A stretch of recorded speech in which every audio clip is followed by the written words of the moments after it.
The crowing of the cock. Matthew chapter 26 verse 34 and 74 to 75. Jesus said unto him, Verily I say unto thee, that this night before the cock crow, thou shalt deny me thrice. Then began he, Peter, to curse and to swear, saying, I know not the man. And immediately the cock crew. And Peter remembered the word of Jesus, which he said unto him, Before the cock crew, thou shalt deny me thrice. And he went out and wept bitterly. Mark chapter 14 verse 30 and verses 68 and 72. And Jesus said unto him, Verily I say unto thee, that this day, even in this night, before the cock crow twice, thou shalt deny me thrice. And he denied, saying, I know not, neither understand I what thou sayest. And he went out into the porch, and the cock crew, and the second time the cock crew. And Peter called to mind the word that Jesus said unto him, Before the cock crow twice, thou shalt deny me thrice. And when he thought thereon, he wept. Luke chapter 22 verses 34 and 60. And he said, I tell thee, Peter, the cock shall not crow this day, before thou shalt thrice deny that thou knowest me. And Peter said, Man, I know not what thou sayest. And immediately, while he yet spake, the cock crew. John chapter 13 verse 38 and 18 verse 27. Jesus answered him, Wilt thou lay down thy life for my sake? Verily, verily, I say unto thee, the cock shall not crow till thou hast denied me thrice. Peter then denied again, and immediately the cock crew. Matthew, Mark, Luke, and John all report this incident. All but Mark involve one cock crow, while Mark involves two. This is a classic textual problem and is one of the hardest to resolve. Not only is the number of times that the cock crew in disorder, but also Christ's words to Peter. Also Matthew says, this night. Luke reads, this day. John omits any such reference, but Mark has both day and night. A careful reading of the relevant passages indicates that there were 4 times that Jesus foretold Peter's denial. The first 2 occurred while still in the upper room. Which of those 2, Luke and John, was first is not readily apparent, but because Luke uses the word and to start his account, and because John presents a context that Peter would die for Jesus, it seems that John reports the first foretelling and Luke the second. The sequence of events is this. After the washing of the disciples' feet, Jesus said that he was going where they couldn't follow. John chapter 13 verse 33.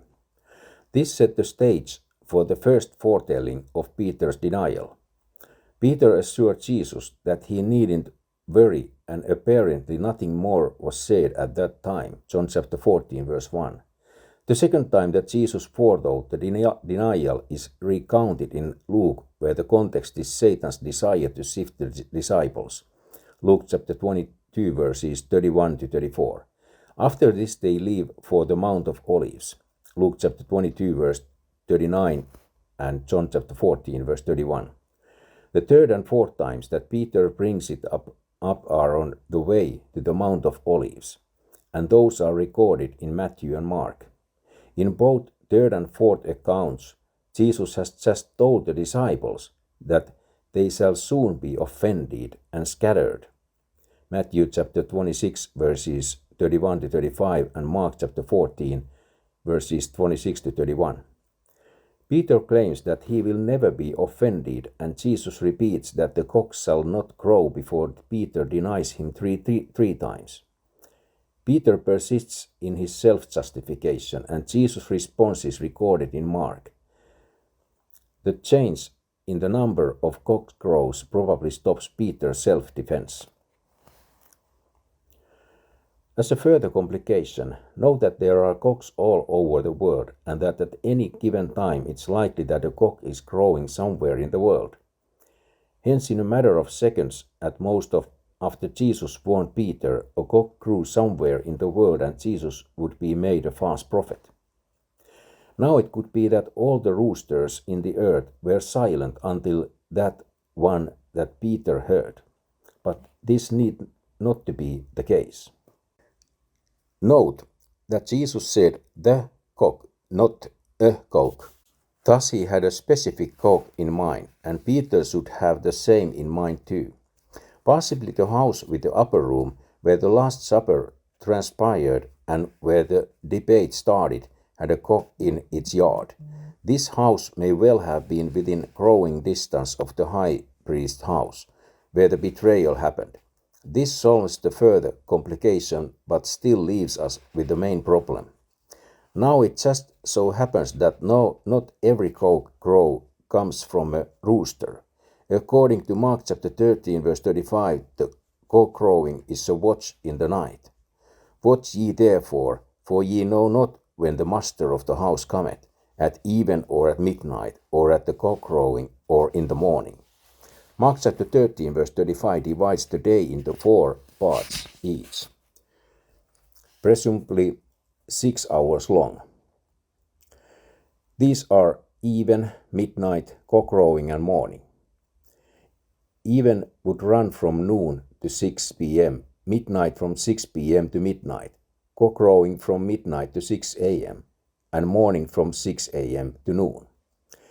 Now we may reasonably suppose, with historical precedence, that each watch was marked by a signal of some sort, such as a bell or a trumpet or a herald call, and suppose further that each had a name, so that the call which ended the cock-crowing watch was called the cock-crow. Given that the reconciliation is quite simple, Matthew, Luke, and John, along with Peter, understood the cock-crow as the sounding herald, but in Mark, Jesus added another twist. He added the call of a particular rooster to the list.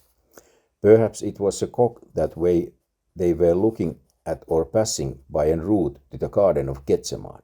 Or maybe he referred to a cock at the upper room.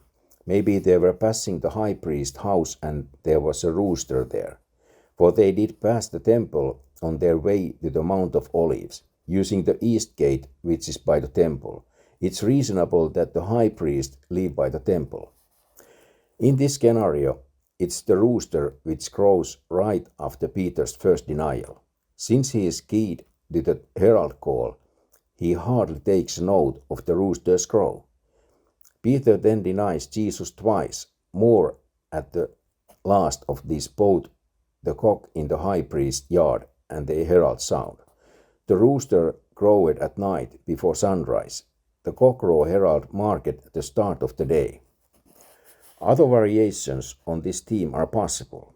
For example, the start of the watch and its end may be heralded by the same call.